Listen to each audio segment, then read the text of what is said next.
c'est un appel boo xam ne nii ñu ngi koy ñaan aussi tamit à toutes les autorités de Yewwi, je précise toutes les autorités de Yewwi nga nekk maire ci département bi ñu ngi lay ñaan nga jiitu fa parce que tey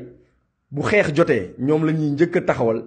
di leen campagnal di leen reyal suñu bopp di taxaw te bu fekkee par exemple yu demee ni am na ñoom lañ fa war a njëkk nañ fa jiitu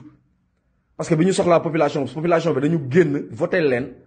taxaw leen sargal leen defal leen lépp ñun ñi population bi donc population bi bu ñu gën a gore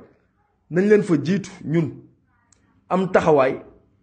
am gëdd boo xam ne nii war nañ ko wane parce que tamit il arrive des moments yoo xam ne nii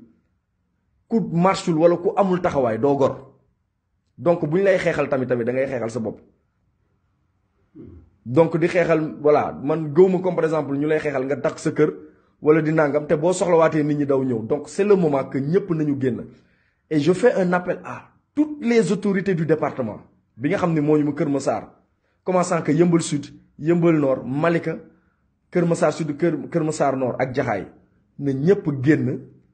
ñu dem Obélisque def une mobilisation bu forte